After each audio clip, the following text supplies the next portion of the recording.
So, my friends, let's find out what's in the box. But first of all, I am a bit thirsty today, so let's do the glug, glug, glug, glug thing. Good. What's in the box today? I wonder. Here we go. Get ready for that sound effect. And if it's not loud enough at home, when I open this box, I'd like you all to go... Okay, here we go.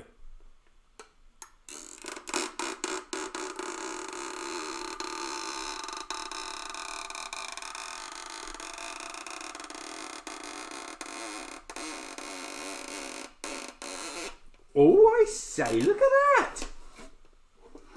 Little glossy brochure. A little glossy brochure. Brochure, not broocher. What's a brochure? Something you wear, isn't it? A brochure. That's nice, it says. Oh, full of my favourite things. Oh, look at that. I'll have to get some of that and one of those. Oh, look at that. Well, this can only be one story. This must be the story of the fisherman and his wife. Dun, dun, dun, dun, dun, dun, dun, dun, dun. But before I tell the story, there's someone who needs to have a word with you. It's Beryl. Oh yes, I'm here again. Yeah, 2 days in a row. 2 days in a row, aren't you lucky, you cheeky little things, Well, you know what happens if I'm here. You know what happens. You know what it means. It means mild Beryl means I'm going to warn you about some mild peril. That means this story, okay? This story is not going to be... It's not going to be too scary. No, not too scary. But at the same time, it's not going to be too fluffy. Yeah? So not too scary, but not too fluffy. Just a little bit of mild peril in there. Yeah. So don't worry, okay? Hold on tight and everything will be all right. Oh, and by the way, just remember, be careful what you wish for. All right, dear? I'll see you on the other side. TTFN. Bye. Well, I think after that little mention from mild Beryl, it's time for me to put on my fisherman's hat. Oh, hang on. Let me do that one again. My fisherman's hat. There we go. Proper, authentic fisherman's hat. So, it's a bit tight. There we go. Are you ready? Are you steady? Are you a bright pink teddy? Good. Well, there was once a hut, a pretty little hut, by the side of the sea, which is often called the beach or the shore. So let's say on the shore or on the beach, there was a beautiful little hut. And in this hut, there lived a fisherman. Yeah, an old fisherman. He was getting on a bit. I don't know how old exactly he was, but he was an old fisherman. And he was called Nelson. But everyone called him Nelly. Old Nelly, they called him. And he was a lovely sort of salty sea dog kind of person. Yeah, very jolly, very smiley. And his wife, well, she wasn't so smiley. Her name was Brunhilda. Yes, but everyone called her Hilda for short. But she wasn't as smiley and as jolly as her husband, old Nelly. And they had a dog, a lovely, friendly, sort of wiry kind of dog called Toby, or Toby for short. Yeah.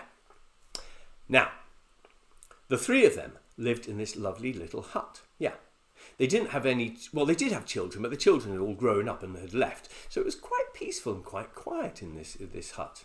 It was quite a big hut. Not a shed, not as small as a shed, not as big as a house, but somewhere in between the two. And once a year, old Nelly would paint this hut. He would paint the walls lovely white, chalky white, and he would paint all the window frames with a cornflower blue paint, yeah, like this. And he would paint the door pink. It looked lovely, and old Nelly in particular loved living there. So, as I said, he was a fisherman, and he would go out every day to catch fish. He would catch just enough fish, just like Khalifa in the story of the fisherman and the genie. Yeah. Old Nelly would go out, he would catch not too many fish, but not too few fish, just enough. Enough for him and his wife, and a few extra to sell at the fish market. And a few for Toby, of course, because Toby did like his fish. But they weren't rich, they weren't poor, they were just fine. They were content. They had everything they needed. Yes, but anyway, after a few days of just enjoying the sunshine, this was let me say that bit again. Their children had left not that long ago, and at first Hilda had seemed quite calm about this. But after a while, her mood seemed to get a little bit darker. Yeah. And old Nellie noticed that she'd spent a lot of time reading this brochure. That's nice. But he was worried that she seemed a bit gloomy as she looked through this. And he said to her, "Hilda, my dear, Hilda, is everything all right there?" And she would just look at this and say, without saying anything else, without even looking up from the brochure. Just a Well, at this point, old Nellie realised he should go out and walk Toby. Yeah, Toby had already been walked that day, but when Hilda was in that kind of mood, old Nellie didn't really want to be around. You see, old Nellie, he wasn't scared of the sea. He wasn't scared of sharks. He wasn't scared of pirates. But he was rather scared of Hilda when she was in a bad mood. Anyway, days went by and she seemed to get gloomier and gloomier. But her head was always buried in this brochure. "You all right, dear?" She would say. But days went past, nets were mended, Toby was walked, fish were caught. But her mood seemed to get worse and worse and worse. "Are you sure you're all right, Hilda?" She would say, even louder than time before. And at that point, he went off and repainted the house, even though he'd only done it a few months ago. But eventually, he said, "Hilda, you must tell me, is everything all right?" But all she said was, as loud as she possibly could, which is a bit difficult to do without, sneezing.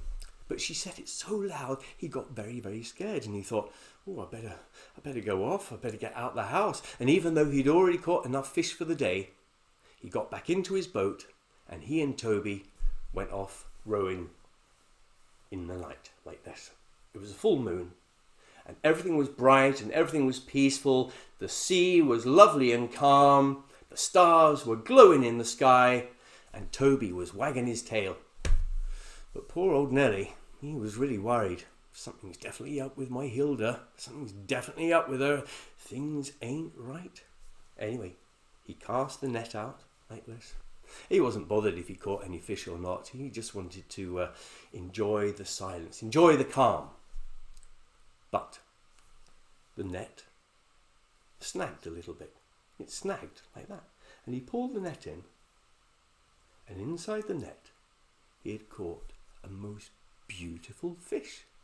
Not a rainbow fish, not like the one that Simon caught last week, but all the same, it was a beautiful, sparkly fish.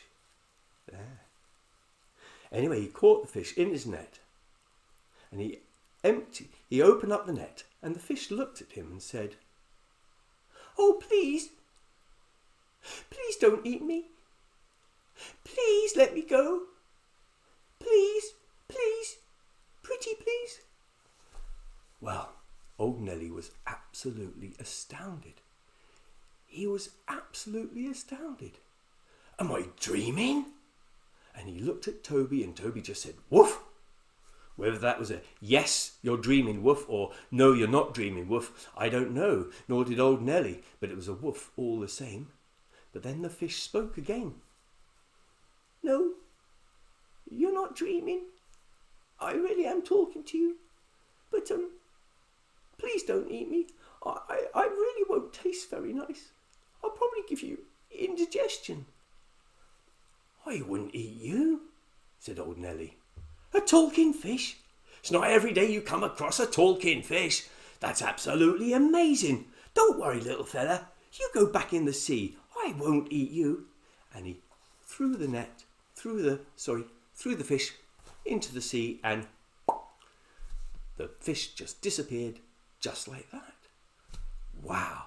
Well, this lifted old Nelly's spirits, yeah. He couldn't wait to get home and tell Hilda about what he had just seen. She'd be delighted, she'd be thrilled. This would lift her out of her gloom, surely. So, as fast as he could, he rode back home. And when he got home, again, her head was buried in the brochure. Hilda! You won't believe what's just happened. Honestly, I caught a fish. It was a talking fish. It actually spoke to me. And what exactly did you do with this talking fish? I put it back in the sea. I let it go, of course. It was a talking fish. I wasn't going to eat a talking fish. You let it go? You silly man. How could you let it go? It was probably magical. It was probably enchanted. You let it go? You should have asked for something. You should have asked for a wish, or 3 wishes maybe. Well, this wasn't quite the reaction that old Nelly had been hoping for. No. Where was the OMG? You've just found a talking fish. That's amazing. That's brilliant. No, this wasn't the reaction he wanted at all. You silly man. It was probably an enchanted prince or a cursed pirate. You silly man. How could you do that? You've read enough stories. You know about animals that are enchanted, animals that can speak, animals that you catch and you let go. They always give you a wish, or sometimes they give you 3 wishes. But Hilda, my dear, we don't need any wishes. We get by. We're happy enough, aren't we? Get by? Get by? We don't get by. I'm sick of getting by. I've had enough of getting by. I'm sick of it. I want some more things. Look at this. There's lots of lovely things in here. You could have asked that fish for a bigger house. Yeah, a bigger house with a back garden full of fruit trees and a front garden with a cute little ornamental wheelbarrow pushed by a glazed ornamental sort of earthenware gnome or something like that. You silly man. Now go out there and find that fish and ask him for some nice things. Well, poor Nelly. He hated to see his wife upset. He hated to see his wife angry. And maybe the house was a bit on the small side, so it wouldn't hurt, would it, to go out and find that fish? But what are the chances of finding that fish again? Pretty slim, he thought. Pretty slim. But he got back into the boat with Toby and he rowed off into the night. But as he rowed out, the sea wasn't calm anymore. It was all choppy. And there was a strange sort of smell. Ooh, this doesn't feel right, he thought. This doesn't feel right. And Toby didn't seem happy, and he certainly wasn't happy. But anyway, they rowed, R-O-W-E-D. They rowed out to the same spot where he'd caught the fish before, and he threw the net back in. And he waited about half an hour, and he caught quite a few fish, but each fish he caught, he said, "Are you an enchanted prince? No. Are you a cursed pirate? No. Are you a talking fish? No." But eventually, up pops the fish again. And it seemed bigger this time. And if I hold it nearer the camera, it'll seem bigger. It seemed bigger this time. And it seemed scarier this time. And its teeth were shiny, bright and sharp. And its eyes seemed to glow. Oh, it was a little bit frightening, a little bit fearful, a little bit scary. And old Nelly said to the fish, "Oh, little fish, oh, please pardon me. May I have a wish for my wife before you return to the sea?" For some weird reason, old Nelly thought it would be less embarrassing to ask the fish in rhyming couplets. And the fish said, "Yes, old Nelly, "What would you like?" in a much more sort of theatrical way than before. Well, old Nelly said what his wife had asked for. "Well, my wife, she'd like a bigger house, with a back garden full of fruit trees, and maybe a front garden with a cute sort of ornamental wheelbarrow pushed by a glazed ornamental sort of earthenware gnome or something like that." "Consider your wish granted," and the fish popped back into the water. Well, when he got home, he couldn't believe his eyes. The wish had come true. There was a much bigger house with a front garden with a cute ornamental wheelbarrow, etc. And in the back garden, lots of fruit trees. And there was Hilda smiling from ear to ear, as happy as she has ever been in her life.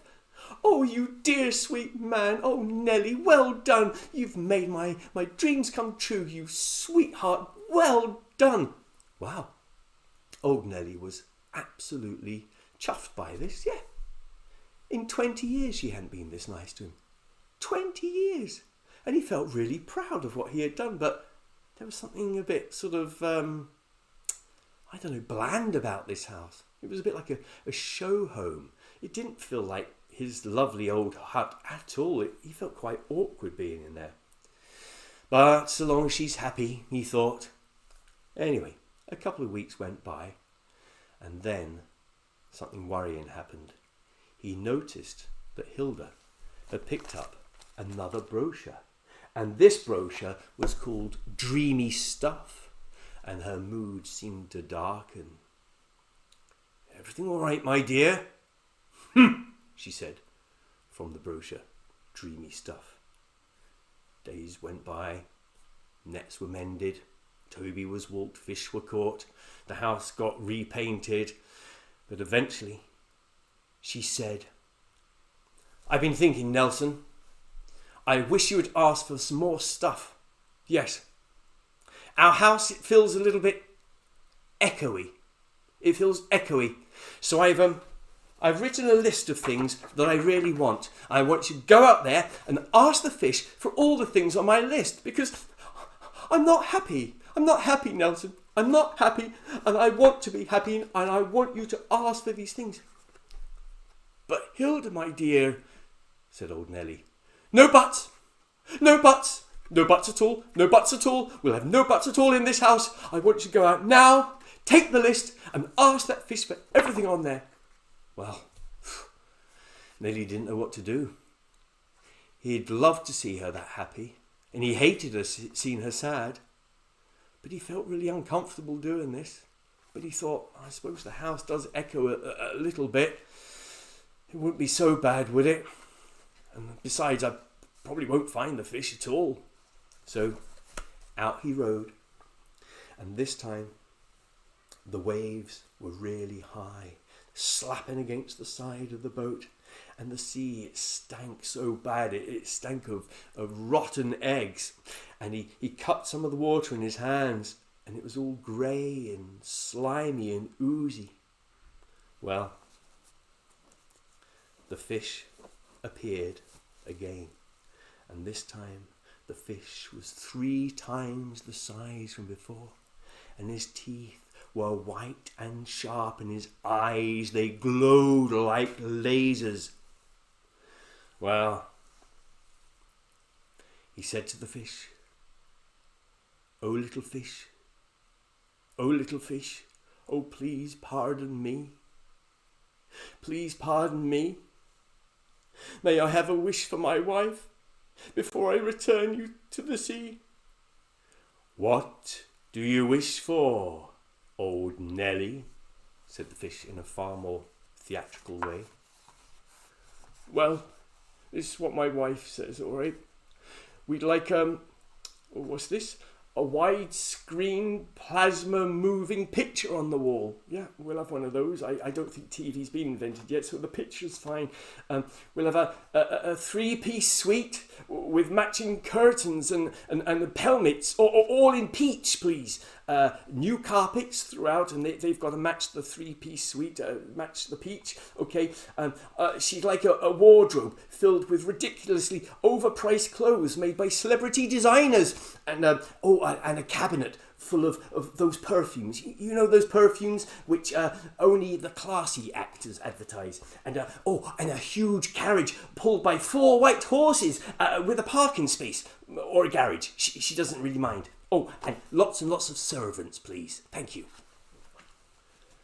Well, old Nelly, consider it done.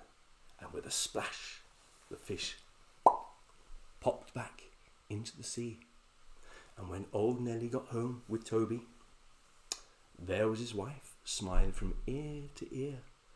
And there were all the things from the list inside the house. And to tell you the truth, old Nelly hated it. He hated it. Everything felt so plastic. In fact, he hated it so much he went out into the garden and started to build him and Toby a shed to hang out in. Well, Hilda was happy for just a little while. But soon her mood darkened because she had picked up a 3rd brochure. And this brochure, it was called I Want That. And her mood was dark. And old Nelly, he was too frightened to ask her, is everything all right? But eventually, a whole month since that second wish had come true, she slammed this down on the table and said, Nelson, I've been thinking. I want more things. Our house is lovely, but no one gets to see it. No one gets to see it. So I've written another wish list, and I want you to go out and I want to find that fish, and I want these things to come true, because until they come true, I won't be happy. I won't be happy. Listen, this is what I want. I want that fish to invent television. Yeah. So I can have my own reality show from home. What else have I written? Oh, thank goodness I wrote this list. I want the fish to invent cameras so they can follow me around the house. So I can give tips on how to do makeup and how to have good fashion sense. I want that fish to make me an influencer. I want to be more glamorous. I want my own private flying machine to take me anywhere in the world.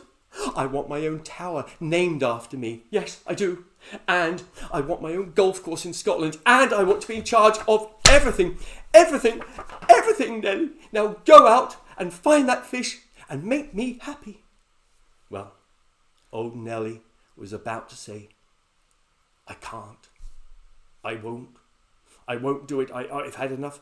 But he looked down at Toby, and Toby seemed to say, it's all right, Nelly. Don't you worry. Don't you worry, me old mucker. Everything's going to be fine. Everything's going to be sweet as pie. Don't you worry. Come with me. So, old Nelly and Toby, they got into the boat and out they went into the sea. But the sea, it was dreadful. It was dreadful. The water was so thick and sludgy. It felt like treacle, but the waves still were high and they slapped all over them. And poor Toby and poor old Nelly, they got covered in sewage. Oh, it was disgusting. The filthy slime, it stank so bad. And when the fish appeared, it appeared just like that. No net this time. The fish appeared, and this time it was the size of a shark. Its teeth were like daggers and its eyes glowed like infernos. And the fish, it just looked at Nelly like this. And Nelly was terrified, and he said, oh, little fish, oh, please pardon me. May I have a wish for my wife before you return to the sea? And the fish just said, consider it done, without even asking Nelly what the wish was. And the fish disappeared into the waves, and straightway the sea calmed. The water became clear, and everything felt peaceful and calm. Old Nelly rode home, fearful what he was going to find when he got back home. But Toby was wagging his tail like this. Well, when he got back to shore, lo and behold, there was his hut, his beautiful old hut. White walls, cornflower blue window frames, and a pink door, just like before. But there was no sign of Hilda anywhere. No sign at all. Oh, perhaps she's just popped out for a little bit.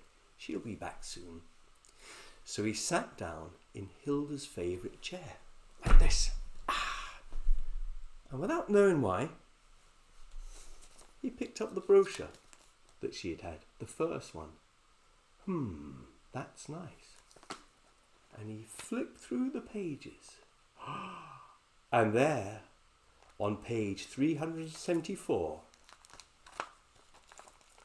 was Hilda, trapped in the brochure forever. Da, da, da. I told you it wasn't going to be too fluffy, but hopefully it wasn't too scary. So I hope you don't mind that one, but don't worry about tomorrow, because tomorrow is going to be a bit of a love story and a bit of an adventure story.